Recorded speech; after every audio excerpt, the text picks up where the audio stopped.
pessoal, próxima questão, questão 97. Grandes reservatórios de óleo leve de melhor qualidade e que produz óleo mais fino foram descobertos no litoral brasileiro numa camada denominada pré-sal, formada há 150 milhões de anos. A utilização desse recurso energético acarreta para o ambiente um desequilíbrio no ciclo do... Bom, pessoal, quando a gente fala do pré-sal, né, que se criou tantas expectativas, principalmente para os recursos, né, dos royalties, né, no nosso país, nós temos que lembrar que ele falou sobre a questão do petróleo, né, ou os combustíveis fósseis do pré-sal. Então, analisando aqui, né, supondo que nessa parte, seja aqui um fragmento do oceano, e nós temos, né, as diversas camadas do oceano, bem como as partes rochosas. E, claro, dentre essas partes rochosas, abaixo dela, vou fazer assim para a gente determinar, abaixo dela nós temos o pré-sal.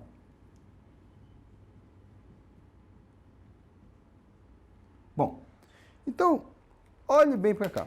Então, nós temos lá a região do oceano, nós temos a parte, né, rochosa do fundo do oceano e, simulando aqui, nós temos o pré-sal. Pessoal, os combustíveis fósseis, eles têm como característica serem formados por matéria orgânica de diversas formas dos seres vivos e, claro, compactadas e ao longo de milhões de anos, elas se transformaram naquele material que a gente chama de petróleo.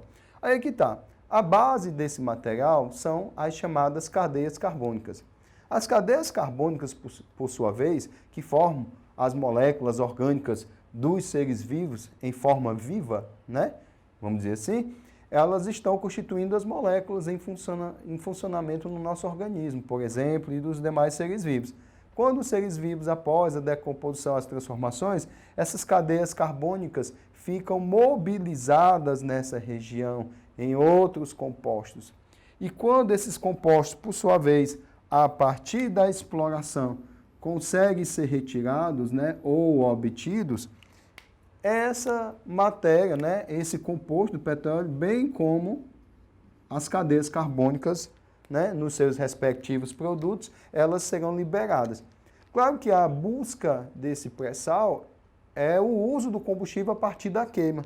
E, pessoal, uma coisa que é muito comum nessa questão da queima de combustíveis fósseis é principalmente a liberação de compostos, né, à base de carbono, como monóxido de carbono, CO2, entre outros. Então, esses compostos são liberados, por sua vez, na atmosfera e contribuem para o acúmulo dessas substâncias, por exemplo, em forma de gases, né, na atmosfera, formando uma coisa chamada efeito estufa, tá? Que é uma coisa que preocupa muito os cientistas de uma certa forma, porque esse efeito estufa, na verdade, é o acúmulo de calor na região da atmosfera, na parte de baixo, por conta de quê? Por conta que esse calor não se dissipa devido ao acúmulo dessas partículas na atmosfera, formando uma barreira. Então, dessa forma, a partir dessa análise, a gente já pode ir para os itens a seguir. Letra A. Nitrogênio, devido à nitrificação ambiental, transformando o amônio em nitrito.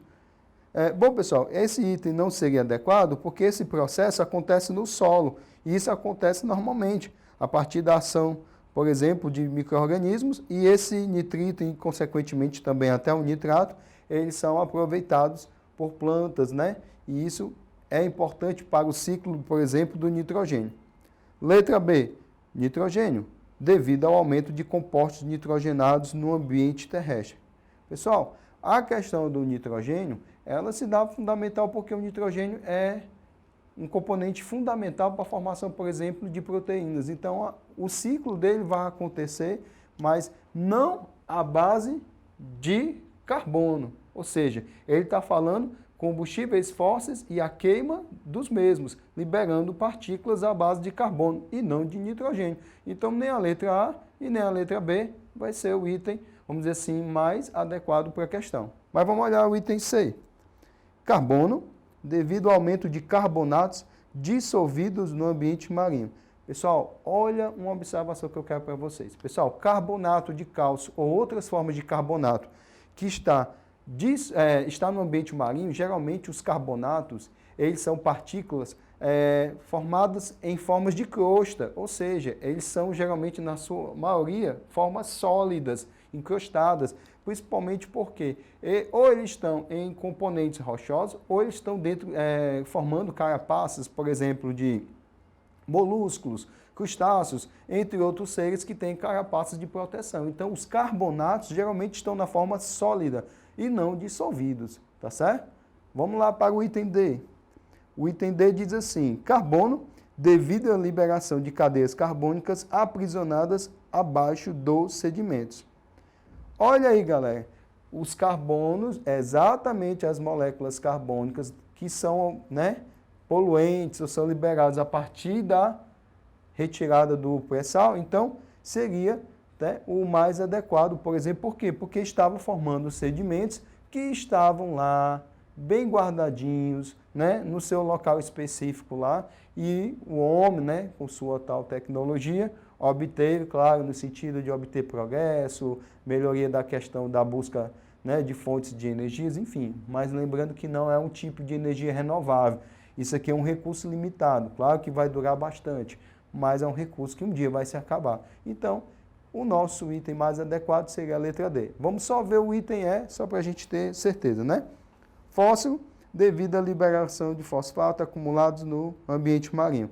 Pessoal, fósforo não seria porque o fósforo geralmente está mobilizado em componentes, por exemplo, que ou atuam em processos metabólicos ou em forma de também sólida, tá certo? Então, a nossa opção da questão seria a letra D.